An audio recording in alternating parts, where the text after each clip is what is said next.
gudoomiyaha degmada Jariiman iyo xildhibaano ka tirsan golaha deegaanka ayaa deegaan xibeedka Garacad ee degmada Jariiman ku qabtay kulan bulshada lagu dhiirigelinayo horumarka iyo ammaanka. kulankan ayaa waxaa goobjoog ahaa taliyaha saldhigga booliiska degmada Jariiman, xogayaha dowladda hoose ee degmada Jariiman iyo duqa degmada iyo xildhibaano ka tirsan golaha deegaanka, waxaana goob fagaare ah ay kula hadleen bulshada deegaanka iyaguna kala hadlayay sidii la isugu xirnaan lahaa, sidoo kalena horumarka iyo ammaanka looga wada shaqayn lahaa maadaama maamulkan uu yahay maamul cusub. kulankaas ayaa waxa uu isugu jiray soo dhaweynta maamulka cusub iyo weliba adkeynta ammaanka iyo horumarka deegaanka guud ahaan, waxaana soo dhaweeyay bulshadii ka qayb galay kulankani. ugu horeyn waxaa ka hadlay kulankan gudoomiyaha deegaan xibeedka Garacad maxamed cabdulle shoox, isagoona ka sheekeeyay muhiimadda ay leedahay in maamulka iyo weliba sidoo kale bulshadu ay isku xirmaan. waan soo dhaweynaynaa waxaan kaloo soo dhaweynaynaa isbeddelka iyo horumarka aad ku baaqdeen inaad maarta la imaanaysaan. dadkan iyo deegaankani waa u baahan yihiin horumar, bay u baahan yihiin horumarna waa ka socdaa. kan hadda ka socdaa wuxuu u baahan yahay iskaashi iyo gacmo isqabsi. awalna wuxuu ku socday iskaashi bay ahayd bulshada deegaanka oo nooc kasta leh iyo maamulkooda iskaashaday. sidaasay ku socotay mashaariicda socotaa. insha allah idinkana waxaan idinka rajaynaynaa in aad la timaadaan maarta siyaasad cusub oo tii hore wixii ay qabatay iyo wax ku saa'idaba aad la imaan doontaan. waa idin soo dhawaynaynaa, waxaanan alla idinkaga baryaynaa in ilaahay uu maaragtay idinla garab galo mas-uuliyadda iyo xilka aad qaadeen. waa xil culus weeye, qof ummad u dhaartay oo haddee adduun iyo aakhiraba waa lala xisaabtamaya qofku markuu u dhaarto maaragtay ummad u dhaarto ama ummad mas-uul u yahay. waan idinla shaqaynaynaa haddaan nahay reer Garacad, maamul iyo shacabba nooc kastoo aan nahay waan idin soo dhawaynaynaa. reer Garacadna waxaa lagu yaqaanaa isku xirraan iyo midnimo iyo horumar inay soo dhaweeyaan. waa dad u jajaban wanaagga. waxaad ku ogaanaysaan maanta meel Soomaaliya ah oo ay ka socoto mashaariic intaa la-eg ma jidho. Garacad maanta waxaa ka socda dekedii oo meel fiican marayso oo sida la rajaynayo haddii Allah awood la idmo 2 bilood ka bacdi diyaar u ah in wax ku soo xirtaan, waxana ka degaan, waxana ka dhoofaan.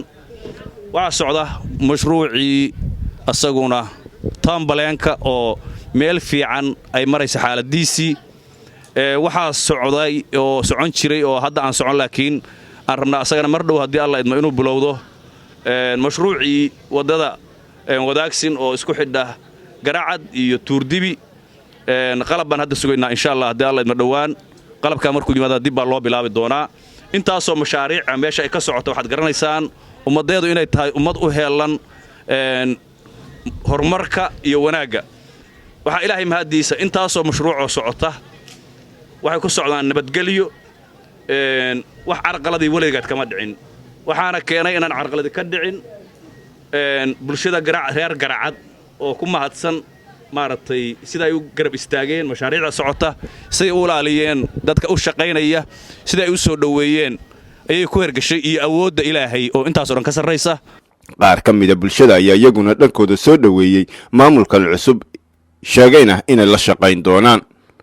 waxaan salaamahayaa waftiga ballaaran gudoomiye ku-xigeenka, xoghayaha waftiga noo yimid. waxaan salaamahayaa salaanta islaamka, assalaamu calaykum waraxmatullaahi wabarakaatuhu.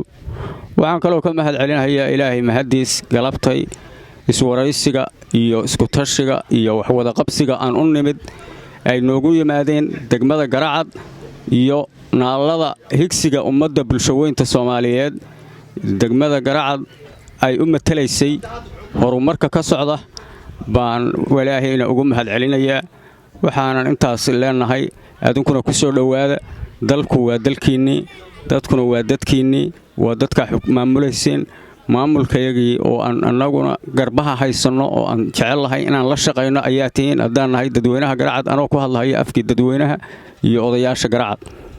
السلام عليكم. ugu dambeyn gudoomiyaha degmada Jariiman Cali Siciid Cabdinuur Khaliif oo soo xiray shirkaas ayaa waxa uu sheegay inuu uga mahad celinayo bulshada qaabka wanaagsan ay u soo dhaweeyeen, waxaana uu sheegay in bulshada reer Garacad uu farayo inay la shaqeeyaan maamulka kana shaqeeyaan horumarka iyo ammaanka iyo weliba wax kasta oo maamulka heer degmo iyo heer deegaan ay u soo jeediyaan.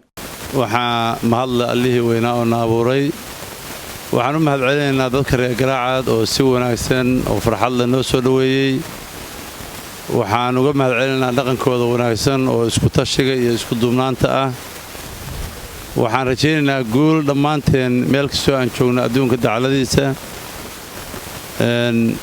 waxaa mahadle allihii weynaayo na abuuray. mahad bilaadanna waxaan u naqaynaa maamulka Puntland